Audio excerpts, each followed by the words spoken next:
बिस्मिल्लाहिर्रहमानिर्रहीम। अस्सलाम वालेकुम माय डियर स्टूडेंट्स, उम्मीद करता हूँ आप सब खैरियत से होंगे।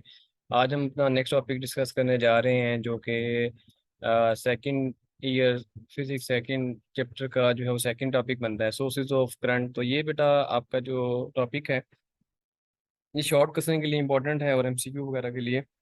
तो स्टार्ट करते हैं वेरी फर्स्ट कॉन्सेप्ट से इसका। तो सबसे पहले हम डिस्कस करेंगे कि सोर्सेज ऑफ एनर्जी क्या हैं। ठीक है, सोर्सेज ऑफ एनर्जी को कैसे डिफाइन कर सकते हैं। तो sources of energy which converts non electrical energy into electrical energy. तो सोर्सेज ऑफ एनर्जी वो हैं जो कि नॉन इलेक्ट्रिकल एनर्जी को इलेक्ट्रिकल एनर्जी में क्या कन्वर्ट करते हैं। नॉन इलेक्ट्रिकल मतलब ये होता है मैकेनिकल एनर्जी को आप इलेक्ट्रिकल में कन्वर्ट कर लो, आप लोग हीट एनर्जी को किस में कन्वर्ट कर दो, इलेक्ट्रिकल एनर्जी में। तो ये सोर्सेज ऑफ एनर्जी का काम होगा। सोर्सेज ऑफ करंट की तरफ जाने से पहले मैं कुछ आपको कंसेप्ट देना चाहता हूँ जो कि आपको इस सोर्सेज ऑफ करंट को समझने में जो हेल्प करेंगे। सबसे पहले हम एक डायग्रामेटिकली इसको समझते हैं। तो डायग्राम में आपको नजर आ रहा है एक डैम। डैम बेसिकली वाटर को स्टोर करने के लिए इस्तेमाल होता है। ठीक है, जब बारिश होती है तो ये वाटर इस हाइट पे क्या हो जाता है, स्टोर हो जाता है। ठीक है, जिसको गेट को आप लोग बंद कर देंगे तो ये पानी का जो अगर वहां से बारिश ज्यादा हो रही है तो फ्लो जो है वो जो स्टोर है वो क्या होगा, बढ़ना स्टार्ट हो जाएगा। अब आपने क्या करना है कि थोड़ा सा गेट को ओपन करना है और यहाँ पे क्या होगा, पानी जो है वो हाई पोटेंशियल से लो पोटेंशियल पे स्टोर होना जो है वो फ्लो होना स्टार्ट हो जाएगा। अब क्योंकि यहाँ पे इसके अंदर जो है वो ग्रेविटेशन पोटेंशियल एनर्जी स्टोर है, तो जो ही वो हाइट से डाउनवर्ड आएगा तो उससे क्या होगा, आगे टरबाइन लगी होगी, जो ही पानी इसके साथ जाके हिट करेगा तो टरबाइन मूव करेगी। ठीक है, रोटेट करेगी, जिसकी वजह से आपको इलेक्ट्रिकल एनर्जी मिल जाएगी। ठीक है, अब ये पानी इसको टरबाइन को रोटेट करवाने के बाद क्या होगा, लो पोटेंशियल पे चला जाएगा। अब हुआ ये कि आपका जो वाटर है वो हाई पोटेंशियल से लो पोटेंशियल पे आ गया। अब ये तो पानी हमारा किसी काम का नहीं रहा उस तरह से। ठीक है, क्योंकि लो पोटेंशियल पे चला गया। अब आपने दोबारा इसको क्या करना है, इसको यहाँ पे स्टोर करना है। ठीक है, तो इसको क्या करेंगे, यहाँ से एक पाइप लगाएंगे आप लोग और इसको यहाँ पे ले आएंगे दूसरे एंड को।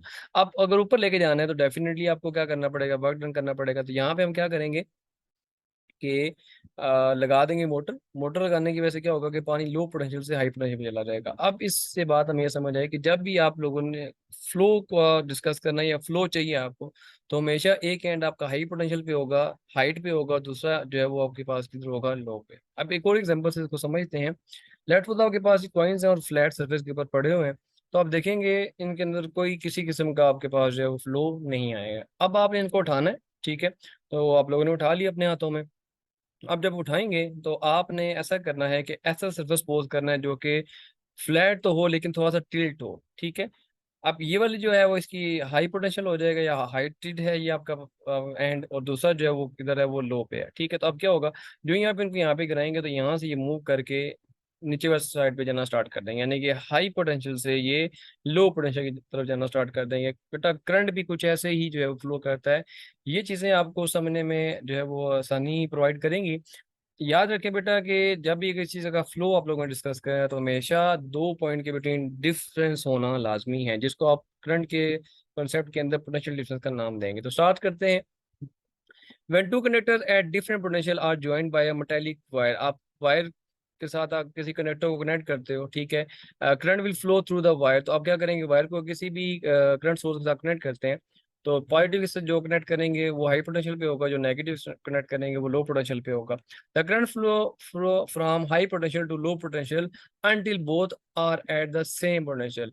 करंट तब तक फ्लो करेगा जब तक दोनों जो है पोटेंशियल यानी कि पॉजिटिव नेगेटिव आपस में इक्वल नहीं हो जाते। जो ही इक्वल होंगे तो क्या होगा, after this current ceases to flow thus the current through the wire decreases from a maximum value to zero. अब इसमें क्या होगा, जो ही आप पोटेंशियल का डिफरेंस क्या करेंगे, सेम नहीं रखेंगे, डिफरेंस हो जाएगा इसमें, सॉरी सेम आ जाएगा पोटेंशियल, तो उसमें क्या होगा, जो करंट है वो मैक्सिमम वैल्यू से किधर चला जाएगा, जीरो पे। यानी कि यहाँ से हमें एक बात समझ आई कि अगर आपको करंट का फ्लो करवाना है तो पोटेंशियल का डिफरेंस लाजमी है। ठीक है, अगर कोई पोटेंशियल डिफरेंस नहीं होगा तो किसी भी तरह का करंट फ्लो नहीं करेगा।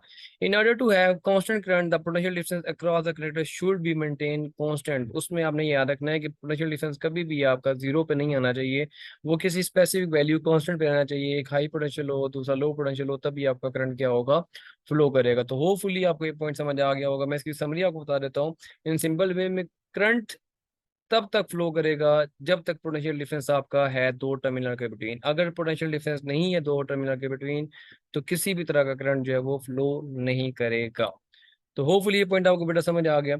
अब नेक्स्ट बढ़ते हैं हम लोग सोर्सेज ऑफ करंट के किन किन सोर्सेज से आप करंट को क्या कर सकते हैं, जो है वो ऑब्टेन कर सकते हैं। तो सबसे पहला हमारे पास जो है वो, जैसा कि आपको डायग्राम में नजर आ रहा है, क्या है, सेल। ठीक है, सेल्स क्या करते हैं, इसकी डेफिनेशन हम करें तो convert chemical energy into electric energy. आपको पता है इसके अंदर जो है वो पाउडर फॉर्म में केमिकल मौजूद होता है, और वो क्या करता है, जो ही आप इसको किसी भी जो है इलेक्ट्रॉनिक डिवाइस पर लगाएंगे तो करंट प्रोड्यूस होना स्टार्ट हो जाता है। तो ये केमिकल एनर्जी को इलेक्ट्रिक एनर्जी में कन्वर्ट करता है।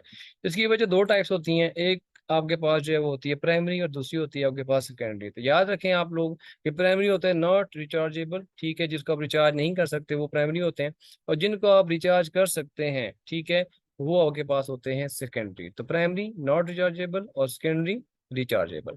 सेल के बाद जो दूसरा आपके पास सोर्स है वो आपके पास आता है बेटा इलेक्ट्रिक जनरेटर। ठीक है, सब ने जो है वो इसको देखा होगा, ठीक है, कि क्या करता है, convert mechanical energy into electric energy. तो वो मशीन है एक तरह की बेसिकली, तो वो मशीन से ये तो mechanical energy into electric energy, ऐसा आपकी ऐसी डिवाइस जो कि मैकेनिकल एनर्जी को इलेक्ट्रिक एनर्जी में कन्वर्ट करती है, उसको आप लोग क्या कहते हैं, उसको जनरेटर कहते हैं। जनरेटर के अंदर बेटा आपको पता है कि यहाँ पे मोटर लगी होती है, वो रोटेट कर रही होती है, उस रोटेशन की वजह से आपको इलेक्ट्रिक एनर्जी जो है वो मिल रही होती है। तो जनरेटर जब भी आपके माइंड में आता है तो आपको अंदाजा हो जाता है कि बेसिकली इलेक्ट्रिसिटी को प्रोड्यूस करने के लिए इस्तेमाल होता है। नेक्स्ट बेटा जो आपके पास आता है वो आता है थर्मोकपल्स। तो थर्मोकपल्स क्या होते हैं, converts heat energy into electric energy. तो याद रखें बेटा थर्मोकपल्स वो हैं जो कि आपकी हीट एनर्जी को इलेक्ट्रिक एनर्जी में कन्वर्ट करते हैं। अब फॉर एग्जांपल हमारे पास जो दो आपकी वायर्स आ जाती हैं, ठीक है, आप लोगों ने इसको जंक्शन यहाँ पे बना दी, दोनों को जोड़ दिया, यहाँ पे आप लोगों ने इसको कैंडल की मदद से हीट प्रोवाइड की, ठीक है। अब हीटिंग इफेक्ट से क्या होगा, जो ही इनको हीट मिलेगी इसके अंदर इलेक्ट्रॉन जो है वो मूव करना स्टार्ट कर देंगे, जिसकी वजह से इसके अंदर मूव करने की वजह से करंट प्रोड्यूस होगा, ठीक है, फ्लो होगा। आगे अगर आप उसको वोल्ट मीटर से जो है वो मेजर करते हैं, ठीक है, तो आपको जो है वो वोल्टेज वहाँ पे, और अगर आप एम मीटर लगाते हैं तो वहाँ पे आपको करंट जो है वो फील होगा कि यहाँ पे सर्किट के क्रॉस जो है वो करंट जो है वो फ्लो कर रहा है। तो यहाँ से हम लोगों ने हीट देके ना, ठीक है, किसी भी कनेक्टर को, उसको इलेक्ट्रिक एनर्जी में कन्वर्ट कर लिया। ठीक है, तो बेसिकली ये होता ही है कि दो पॉइंट्स के बिटवीन आप लोग जो है वो हीटिंग का डिफरेंस रखते हैं। ठीक है, एक टर्मिनल ज्यादा हीटेड होता है, दूसरा कम होता है, तो हीट कम से जब ज्यादा से कम वाली तरफ फ्लो करेगी, तो ऊपर आप कोई भी आउटपुट डिवाइस लगा दें तो उसके अंदर जो है इलेक्ट्रिक करंट प्रोड्यूस होना स्टार्ट हो जाएगा। इसमें बस बेसिक्स आपने याद रखना है, आगे चल के हम इसको डिटेल में भी डिस्कस करेंगे कि थर्मोकपल बेसिकली वर्क कैसे करता है।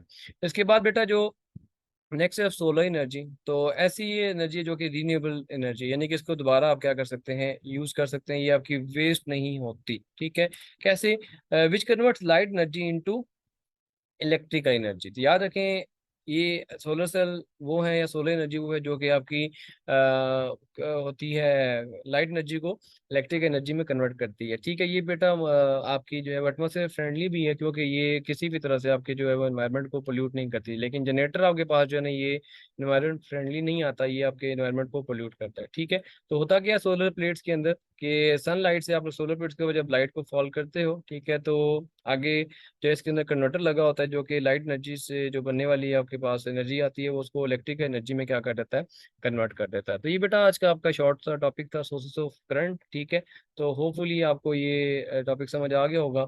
अगर से रिलेवेंट कोई भी क्वेश्चन है तो काइंडली आप लोग जो है वो मुझसे कमेंट सेक्शन में पूछ सकते हैं। थैंक यू वेरी मच, जज़ाकल्लाह।